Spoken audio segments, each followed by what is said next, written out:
Hey friends, how are you doing? I'm doing well. Welcome or welcome back to the Beer Knits podcast, where we talk all things knitting, crocheting, and sometimes a little bit of cross stitching and spinning, literally woven in. This year I am once again doing Vlogtober in a very similar format to what I did last year. It is not Vlogmas, and Vlogmas is really an investment for me. Like, you gotta go gung-ho, you gotta do it every day for 24 days, and I prefer that format for Vlogmas, for Vlogtober, for how busy the fall season is for us just in general, but especially this year with moving our house.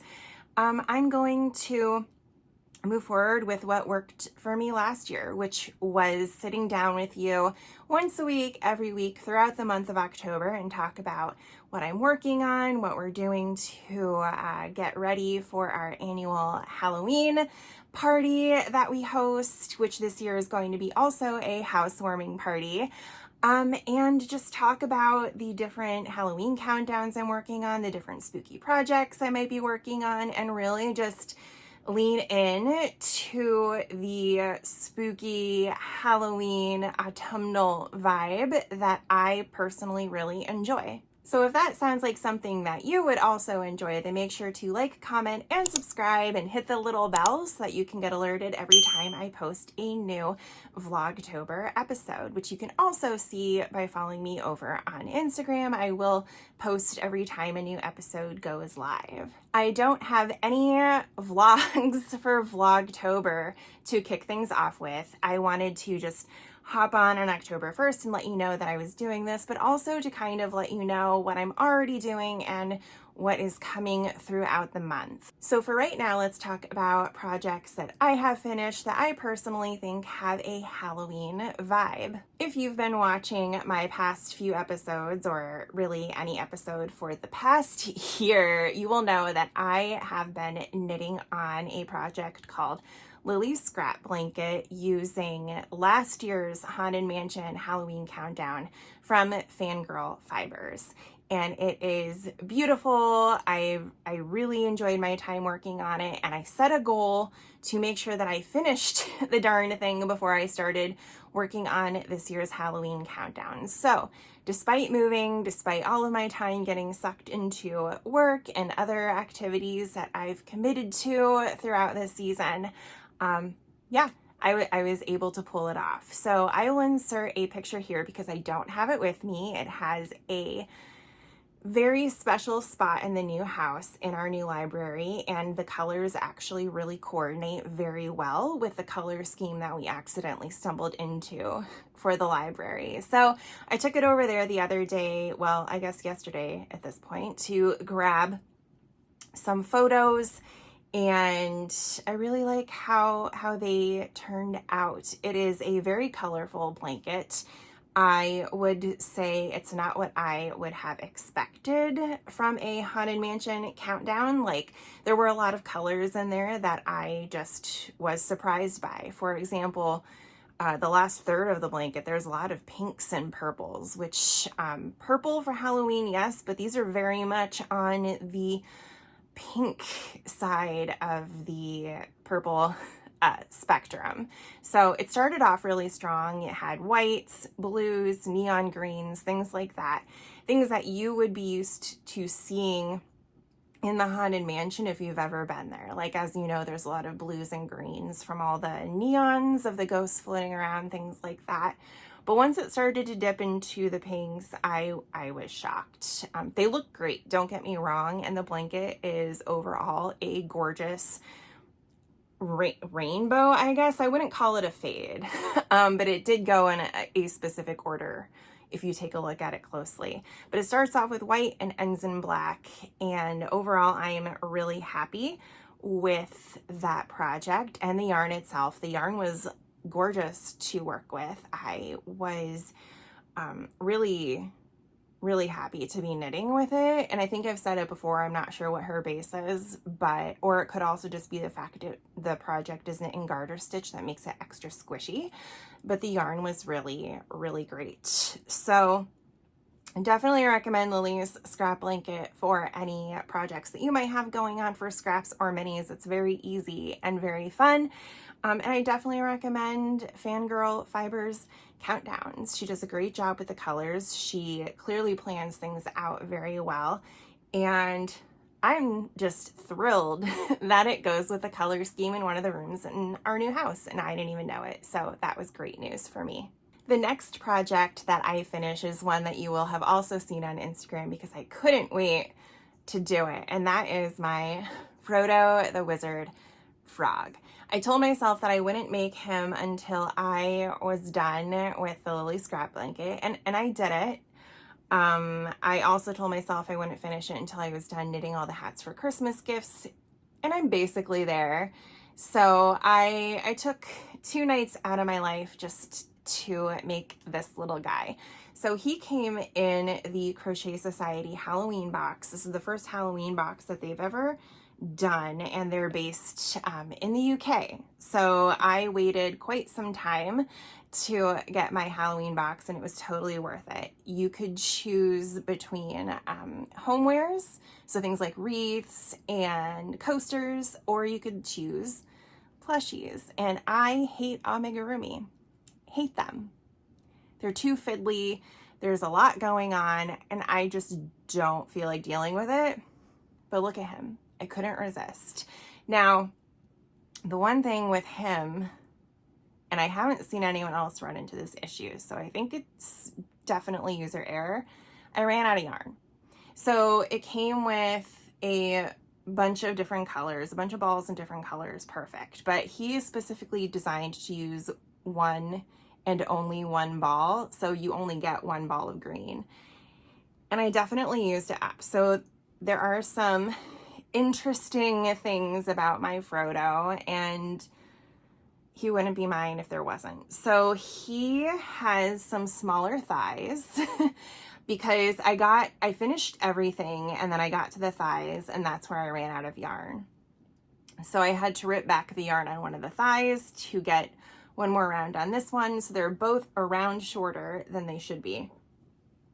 And then because I had run out of yarn to do the thighs, and I clearly didn't have enough yarn to make his little feet, so I used the teal from his wizard hat to give him matching Frodo wizard booties, and I still think he looks cute. I mean, would I have preferred to not have run out of yarn? Absolutely. But since from the posts I've seen in the group and anything I've seen on Instagram, it seems like I'm the only one to have had this issue. So I can live. I can live with that, and I can't really complain, I suppose. But as adorable as he is, and as much as he looks like an egg, very, very fiddly. I hate fiddly. So he does have some little friends,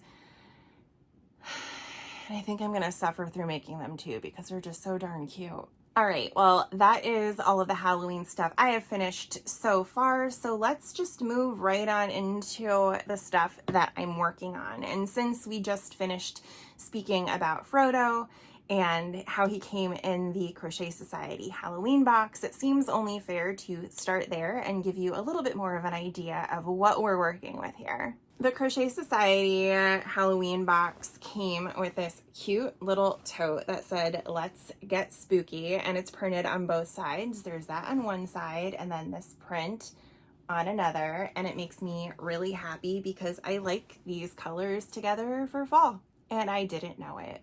Just the oranges and the pinks with the black, it just adds a little something. It's a little bit different. And the whole box comes with, I'll insert a picture here of before I tore into it, but the whole box comes with just a ton of yarn in different colors, and it's very, very soft. Here's one that I haven't ripped open yet. So it's Confection DK, which I don't even know if they make anymore because I went on the site to see if I could buy more for Frodo because that's how anal retentive I am about this stuff, and I couldn't. I do believe Confection DK is actually Bella Coco, and I think Crochet Society might be part of Bella Coco, or at least they work closely together. But yeah, I just could not find any more of the confection DK floating around. It is very soft and I enjoyed working with it. Caution, very splitty.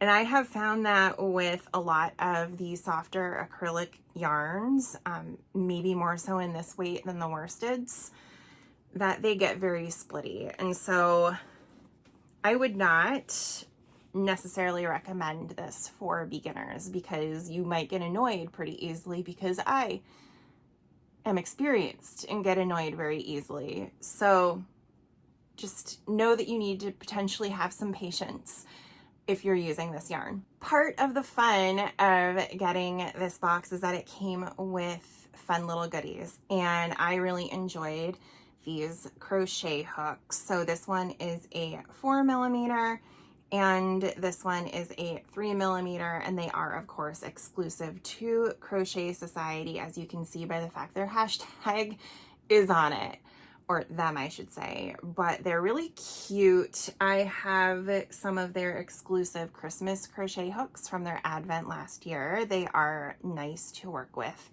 in my own opinion, and when I saw they had Halloween ones, I thought, okay, that might be worth just getting the whole box.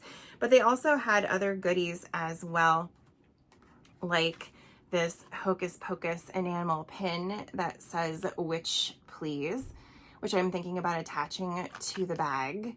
That one's really cute. And then it also has a progress keeper. I think there's another one, but I took it out and I can't find it, but I'm pretty sure there's another one that had like a cauldron attached. Nope, it was a pumpkin. I must have been thinking about the pin. That was the cauldron. But you got two of these progress keepers. One is a cute little ghost and one is a cute little pumpkin, which when you're making especially the amigurumis and you just go around and around and around without chaining up and you don't know where your rounds end, these are particularly useful. And then you also get all of the safety eyes that you need to make your little creatures, as well as a ton of stuffing. And I say a ton of stuffing as if it'll be enough. I don't think it is, because I tend to stuff my creatures within an inch of their life. I know I said I don't like making creatures, but I do from time to time, and then I always overstuff them. Although now I have been overcorrecting on understuffing. So anyway, there's a lot of stuffing for you to use for your little creatures. And I just really enjoyed the box. I thought it was really cute. I tried to refrain from buying it, but couldn't resist. The longer that I stared at the little critters that you can make, the more I needed it in my life. And so this is something that I plan to keep busy between some other projects over the next month or so. While we're in the midst of packing, unpacking, decorating the house for our Halloween party, I thought these could be fun little things to just put around here and there, and I can say that I made them. And that's the plan with these. The next project that I'm working on is the Worst Witch scarf from Vanessa Ewing over at Cape May Fiber. Last weekend, if you looked at my Instagram or my shorts, you'll know that I went to the Lehigh Valley Fiber Festival, where Vanessa from Cape May Fiber is local to the area, so she was there. And I, of course, bought her Worst Witch mini skein set, and it came with the Worst Witch scarf pattern to coordinate. And part of the reason that I got this was not only were the minis beautiful, but because it came with a pattern that almost ensured that I would work on it, and I would work on it quickly and immediately. So I went in with a plan and I kind of stuck to it. So I've been working my way through these. I'm currently on, so the set comes with 7 colors, I believe, and I'm currently working my way through number 4, which means there are 3 colors left in the set. So let's take a look at what the scarf looks like. Of course, I'm showing you this like as I just started a row and I ripped all the stitches out, but it's fine because I just started the row. It'll be okay. Tell me it'll be okay. This is what it looks like so far. So this was the first color, and then you fade your way into the next color, and then you fade your way into the next color before you fade your way into the next. So Color number 4 is kind of a purpley blue that I've just started, and I guess it's showing up really well, but it's still hard to see just because of the way that it's faded. And the whole scarf, you're alternating between a lace section and then a slip stitch section. And all of the instructions, of course, are in the pattern about like when you switch and how you switch and why. And it's really well written. I think for the lace section, I would at this point in my life have preferred a chart included with the pattern, but this is what it looks like so far, and I am loving it. We went to Oktoberfest at a local brewery this weekend, and that was really fun. And I took this with me, and because there was a lace section and because there wasn't a chart, I did not work on this at all, just because I have found that I need to concentrate. But there's your slip stitch section that you can see, your lace section with your eyelets down to another slip stitch section. So I've really been enjoying this. It is, of course, themed after the 80s movie, The Worst Witch, which I believe stars Fairuza Balk of the Craft and Oz fame, or Return to Oz fame, I should say, which is a fantastically creepy movie from my childhood that I need to watch again sometime soon. But I've never seen Worst Witch, so I think I'm going to have to. I have been doing really well taking people's witchier movie recommendations in the past few years, like Pancake and Lulu did a Netflix knit along or a Netflix themed project yarn set for Love Witch, and I watched that last year, and it is so campy and wonderful that that is a new favorite. So now I feel like I need to watch Worst Witch and see if that gets worked into my annual viewing as well. But yeah, really honestly loving this project. It doesn't look like I'm very far. It's going to be a thin shawl, and I don't believe it's on Ravelry. I think when I went to go add my project, it wasn't there, and I'm not sure if there are plans to add it to Ravelry, to be honest. But so it's not on Ravelry. It is a printout that I got at the Fiber Festival, included in the kit price. And this is where it is so far, and it's just going to be a very thin, asymmetrical, triangular scarf that is really pretty and mostly in my palette. Look how spooky and thematic this yarn is. It's very moody, and I'm really enjoying it. So we'll see how that pans out. I'm about to switch from fading the 4th color into focusing only on the 4th color. So I've still got a ways on this project, but we'll get there. And I think it's going to be a quick one, and I'm loving the way that it's turning out. The next project I'm working on, I somehow also ripped some needles out of, so I've got to do some surgery later, but these are going to be my Sockoween socks. These are in Freckled Whimsies September 2024 Halloween subscription club colorway, which is like Giggling Ghouls or Ghouls Giggling or Ghoulish Giggles or something like that, but it's really pretty. You can't see all of the colors here, of course, but if you take a look, there's going to be some greens and yellows. So it's not just grays and pinks. There's, more traditional Halloween colors like greens, oranges, and yellows in there too. And these colors go so well together. I've seen a lot of progress and finished photos on Instagram already, and they look fantastic. I am, as it will come as no shock to you, knitting Fairground socks as of these. The Fairground socks are by Kay Jones from the Bakery Bears, and it is my go-to pattern for knitting self-striping socks these days. I cannot get enough. They fly off the needles. This was after I got off the ribbing. I did like 3 rows in, 20 minutes, or three rounds of color, not 3 rounds, period, in like 20 minutes, if that. And it's easily memorizable. It's been a while since I've made this, and I already remembered how the lace section works. So I'm just going to pick up this stitch here before that falls to pieces again. These are going to be for both Socktober, which is being run by Southern Skeins, potentially. I haven't decided yet. So there's Socktober, and a lot of people are doing Socktober knit-alongs, but Bakery Bears specifically are doing Sockoween knit-along with their patrons. And so that's why I started this. And that's what this is namely for. But if I can get away with adding it to any Socktober knit-alongs as well, then I'm going to. And my plan / hope is to get through knitting at least 2 of my Freckled Whimsy Halloween socks. We'll see how that goes, because I know October is gonna fly away before we even know it, and we're going to spend most of this month actually moving our stuff now that the painting is pretty much done, and we already moved my storage unit in with all of my Oma's antique furniture.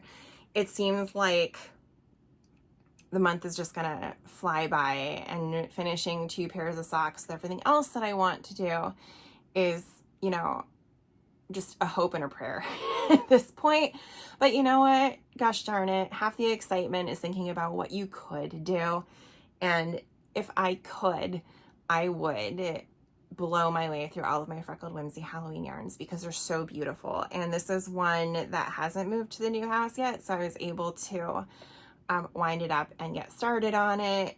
And now it's on the needles and I'm ready to go. All right, well now here comes the other fun stuff, the big stuff that I will be working on this month, and that will take most of my focus.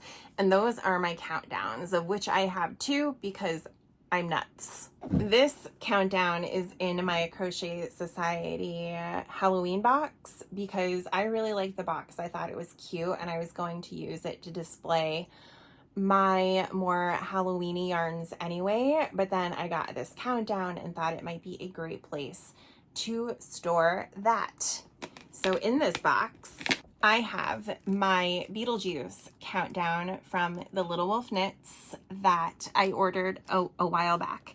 I believe there are 30 different colors and then a main skein, and then there are also little treats sprinkled throughout. Yes. I see them in there. So I'm going to be tearing into this throughout the month, which I guess I can do today, and show you what I got. So I'm really excited for these. So make sure you check out the next video where I vlog about my week where I will be opening these. And I'm so excited. And we still haven't seen the new Beetlejuice movie. We were supposed to go 2 weeks ago and do it, but we decided to go and buy an entire house worth of furniture at Raymore and Flanagan.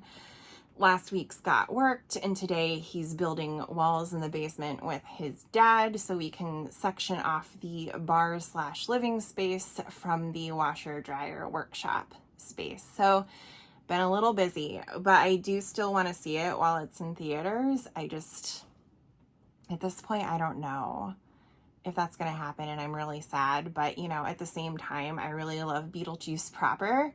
So I'm excited. I would be excited for this countdown regardless of if there was a new movie that just came out. I still want to see it, and I'm starting to get really antsy because movies don't stay in theaters very long anymore. The turnover is pretty quick. That said, maybe it'll be available for digital download sooner, but either way, I'm seeing this movie before it's gone. I need to. Everyone pester Scott and tell him that he owes me a date night to Beetlejuice.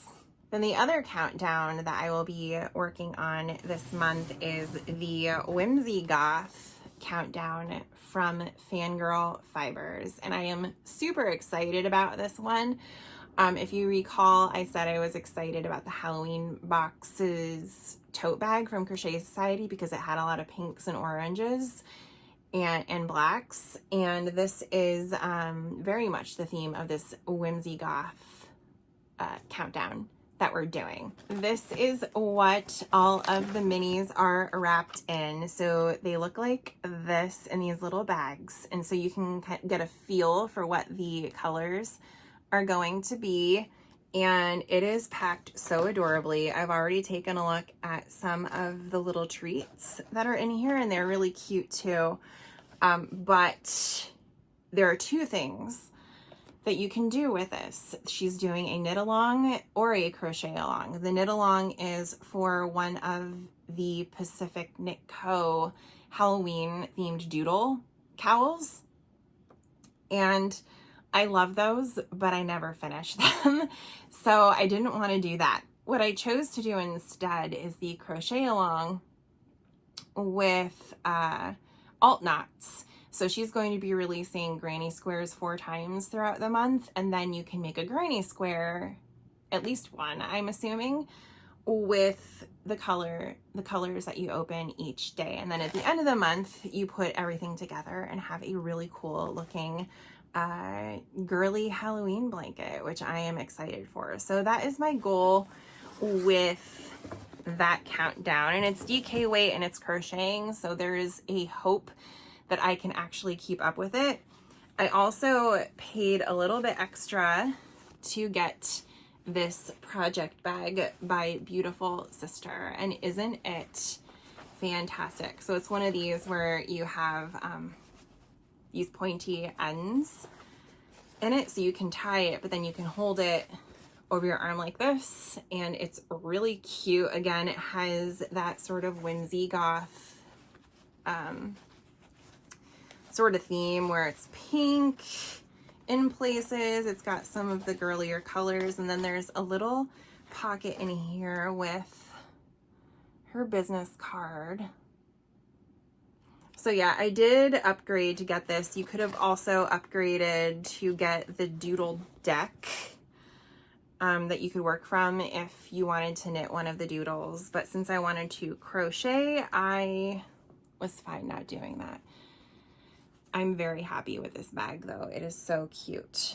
All right, so now that you know what I'm working on throughout the month, let's talk about some general knitty Halloween events that will be going on throughout the next 31 days as well. So first, we kind of already mentioned this, but there is Sockoween, and that is the Bakery Bears patron only knit along, where as long as the sock is somehow connected to the Halloween theme, then it counts. It can be the pattern, it can be the colors, what have you. The thing that I really like about when the Bakery Bears do a knit along is how low pressure it is. I mean, I'm going to put pressure on myself because I'm that type of person, but in general, it's meant to be a fun experience for everyone rather than an obligation. And so I really like their knit alongs for that reason. So if you're a Bakery Bears patron, or if you want to become a Bakery Bears patron, then make sure to check them out and get in on the fun of the Sockoween knit along that features a revamp of one of Kay's existing patterns, the Incantation Socks. And so all throughout Sockoween, she's going to be knitting along with us. But if you've watched their latest episodes, you know why like knit along is a contentious term for this, but basically she filmed a tutorial with the rework of the pattern. And so we have a little buddy with us while we are knitting on the sock, if we so choose. You don't have to knit this pattern, but it is something that she's putting back out there for us to enjoy during the knit along. But Sockoween is one of my favorite knit alongs because it just has a vibe to it that I really like, and it's something that I get excited for every year. This is the 3rd one, I believe. And I'm just really looking forward to participating. You already saw the sock that I started, and I can't wait to dig into even more. The next event is Socktober, which I know a lot of people, I think, are doing Socktober themed knit alongs, as you do at this time of year. But the one that I'm specifically referencing is from Southern Skeins, who, you know, I work with them a lot. I post a lot of reviews about their yarn. And this time we are teaming up to do a Socktober knit along together. So I'm in the Discord. If you sign up to knit along with us, then you get to interact with me on the Discord and get like really engaged and really excited for the projects that we're doing and just generally the whole season. So I have some tidbits about what that's going to look like. There is a really cute planner that Jenna is going to release for the month so you can appropriately plan how many socks you want to make, what patterns you use, the type of yarn. It's good for planning and it's good for journaling. So if you are interested in downloading that, then again, you need to make sure that you sign up for the knit along and join the Discord and play nice in the sandbox. Some other exciting things that you will see this month if you continue to watch throughout Vlogtober is our annual Halloween party is moving to a new location. So typically we do an annual Halloween costume party for our friends that starts later at night. We cook a lot of food, people bring a lot of food, and we have food for like 9 years. This year we are still having our party. It's still a costume party, but we're extending the hours and turning it into an open house for friends and family from 2 o'clock onward. And then from 6 o'clock onward, we'll have all of our friends over to do the usual party. Our invitations this year look really cool. I'll insert a video of what they look like here. They were all digital, hosted through Punchbowl. I actually did this for my mother's 70th birthday back in December. Is how we invited everybody and kept track of RSVPs. So I decided to do it again for the Halloween party this year though, and it's working out really well. It texts or emails people the invitation. They click RSVP yes or no, how many guests they want to bring. And for this event, we're going to add a potluck option that we're allowed to do, and people can let us know in advance what they're going to bring so we don't end up with like 5 hard apple ciders or something. That typically hasn't been an issue, but we keep expanding the invite list to different people, and especially with friends and family coming this year, we want to make sure that we don't end up with too much of a good thing, so it's nice to have that option. I'm not sponsored by Punchbowl in any way. I just thought I would let you know like how happy we were with the invitations. They're Beetlejuice themed, and it allows us to send announcements. So if we're getting a lot of questions about the same thing, if something changes as we get closer to the party, like for example, when we added the potluck option, once I figured out how to do it, we were just able to quickly send an update to everyone who had RSVP'd yes already, and they were able to get a text message saying, hey, there's an announcement, click this link to read it. And so that's made our lives as hosts a lot easier, even if people are resistant to using the internet to RSVP, which we find out every time we do this. But it'll be really cool, and I'm really looking forward to that. On top of the party, we also have our 3rd wedding anniversary. Can't believe it's already been 3 years, but we're excited for that. I don't know what that's going to look like in any capacity this year, just because of so much going on, and it's the same week as the party. It'll be before the party, and Scott works on our actual anniversary. And he does 12 to 12 shifts, so it's really hard to go out for dinner on days that he's working. So I don't know what we're planning, and we haven't gotten that far yet, but whatever we decide, you'll be able to see and join us.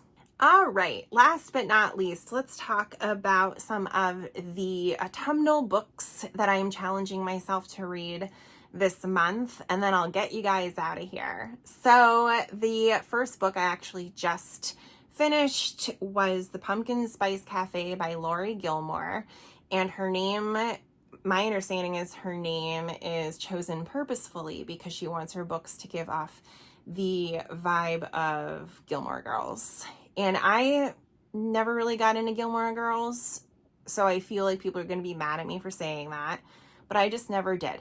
However, I went into this book knowing that it was going to be basically a Hallmark series with some spice thrown into it.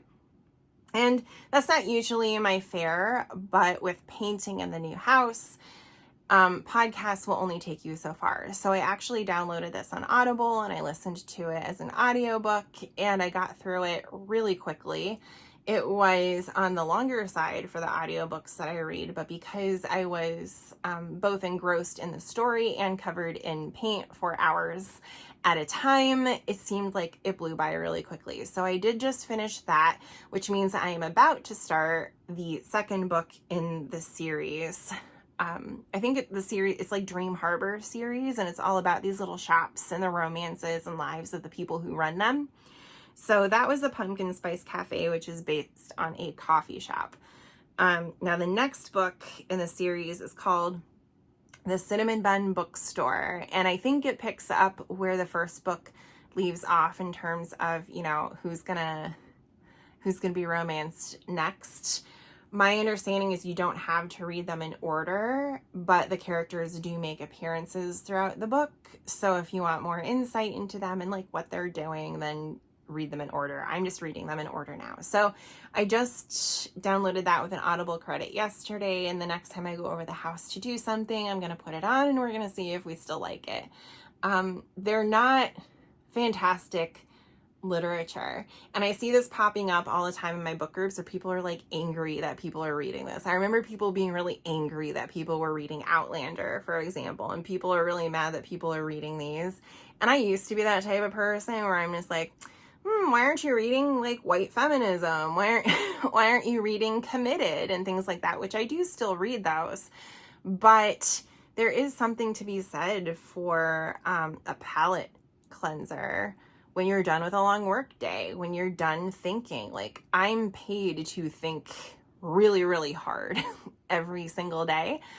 So to me, at this point in my life, if I'm going to sit down and listen to something, I want it to be almost mind-numbing, and these books seem to be fitting the bill for that right now. Last but not least, I am physically reading a book called The God of the Woods by Liz Moore. This was one of my more recent Book of the Month books. I want to say it came out in May, and it is really, really good. It's written so well. It's about, it takes place in multiple timelines, and one is in like the 50s, early 60s, when one person goes missing, a child goes missing. And the second one takes place in like 1975, where another person, a child, a camper, goes missing. And both of them are from the same family who actually owns the camp. So I didn't know what to expect, but I did know that we were heading into spooky season and that this book had a creepy cover. And when I read the insert, it just sounded really interesting and literally campy. But it's not campy. It's just about camp, as I'm learning. And so I've really been enjoying reading that.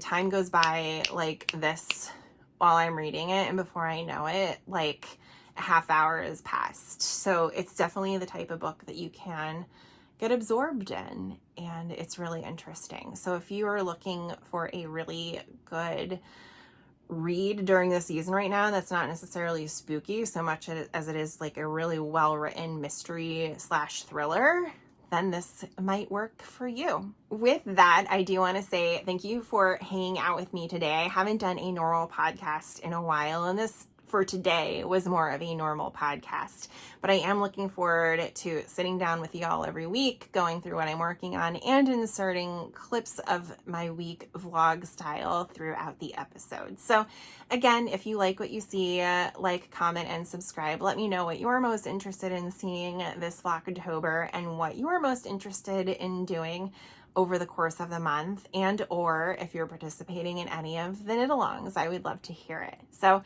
thanks for joining me again, and I will see you next week. Bye.